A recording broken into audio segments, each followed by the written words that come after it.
يا رمضان سلام مرحب، شعب المسلمين رحب، منتظرين بنترهب، زادنا صيامنا ما بنلعب.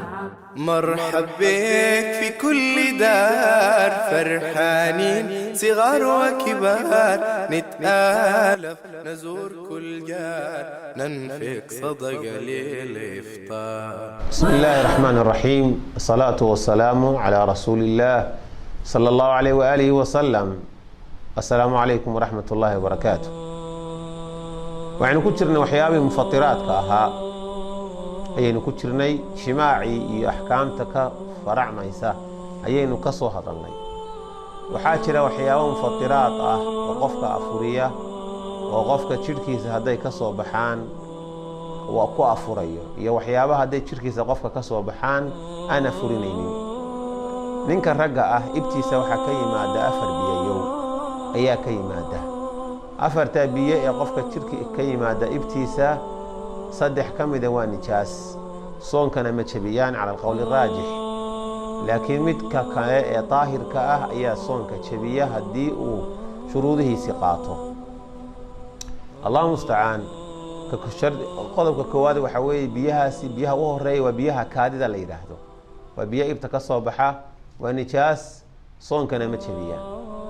biyaha labaadi waa biyaha jaleelada la yidhaahdo, oo qofku markuu hamadoodo biyaha yaree khafiifka ah ee cad ee isku soo taaga xubinka taranka ayaa la yidhaahdaa, kuwaasina soonka ma jabiya.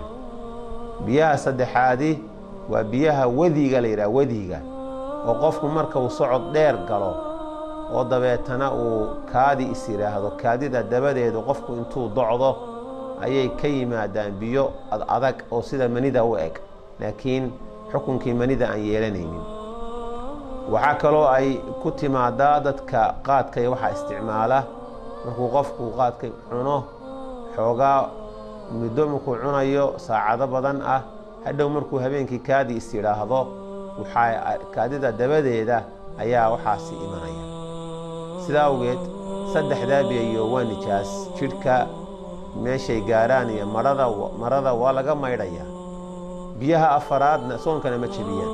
biyaha afaraadna waa biyaha manida ah ee bani aadamka rabbigay ka abuuray subxaanahu wa tacaala. biyaha manida ahi hadday yimaadaan qofkii ay ka soo baxaan maalintii soon 5taas biyaha manida ah oo afaraad iyaguna haddii qofkii uu iska keeno biyihii gacantiisa isaga keeno rabadaantii, ama ay ka yimaadaan oo galmo sameeyo, soontiisii waa fasahaadaysa. waxyaabaha jidhka ka soo baxaya waxaa ka mid ah qofku inuu dhiig bixiyo oo cid dhaawac gaadhay maalan uu dhiig ugu tabaruco. waxaa ka mid ah qofku inuu iska mantajiyo ulakacya bareedh uu isaga mantajiyo maalintii soonta. waxaa ka mid ah waxyaabaha jidhka qofka bani aadamka ka soo baxaya toobinka ayaa ka mid ah, isaguna ma jabiyaa mise ma jabiyo soonta. culimmadu isku khilaafsan yihiin. haddaynu soo qaadanno qowlka ah waa jabiya.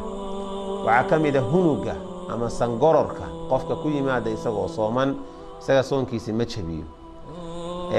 dhiigga qofka inig marka laga saaro ama gows laga saaro ka imanaya, ama dhaawac ku yaalay dhaymo la dhayayo oo la dawaynayo inta la jeexay laga shaqaynayo dhiigga ka imanaya, ama dhiigga laga qaadayo qofkii oo baadhitaan shaybaadh iyo caynkaas oo kale uu tegayo, waxyaabahaasi iyaguna soonka ma jabinayaan.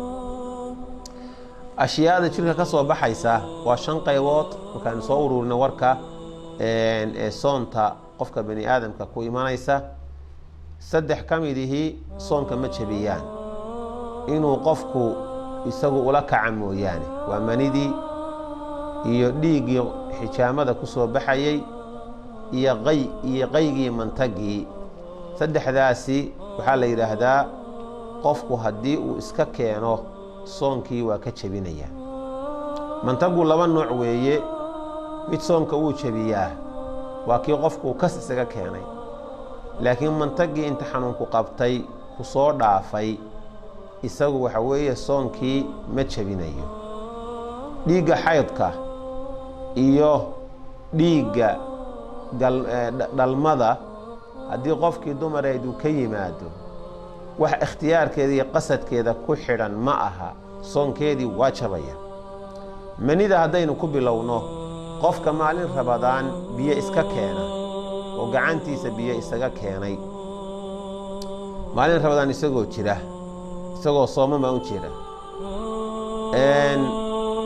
dabeetana soonkiisii uu soomanaa ayuu waxaa sameeyey, soomkiisii waa jabaya maadaamuu gacanta isaga keenay.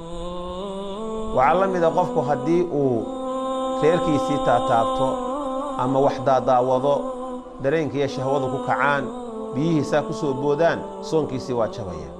maalinta inta ka dhimanna wuu af haysanayaa, wuuna soo qadaynayaa qofkaasi.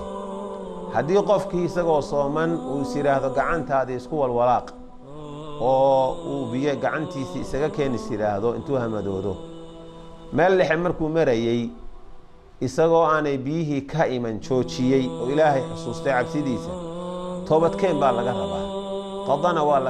qado lagama rabo maadaama aanayda biyihii imanoo soonkii aanay jabin. waxaa habboon qofka soomani inuu ka fogaado wax kasta oo shahwadiisa kicinaya, gaar ahaan wuxuu hadday xaaraanba yihiin inuu qofku joojiyo ayaa la rabaa, maadaama hadday xaaraanba yihiinba, sida filmaanta qaarkoodu la daawanayo, sida waxyaabaha shahwada kicinaya ama joornaalaha ku sawirnaadeen ama filmaha laga daawado ama mobaylaha laga daawado, sida waxyaabaha xunxune qofka qalbigiisa uu ku soo xaadirinayo oo hore uu u soo maray. waxaasoo dhan soomkii in laga ilaaliya u baahanta. hadduu qofkii seexdo soomanaa dabeetana uu isku junuubo maalintaas soomka isagoo jiifa, soomkiisii ma fasahaadayo ijmaacan, liannahu qofka kani biyahan ka yimi ikhtiyaarkiisa isagu kuma aanay iman. waxa weeyaan waa biyo aanu isagu xukuminoo iska yimi markii uu riyooday ka bacdi. soomkiisii marka wuu dhammaystiranayaa, wuuna iska maydhanayaa. intaa qaybta hore ku joojino. wallahu aclam. asalaamu calaykum. منتظرين بنترحب زادنا صيامنا ما بنلعب.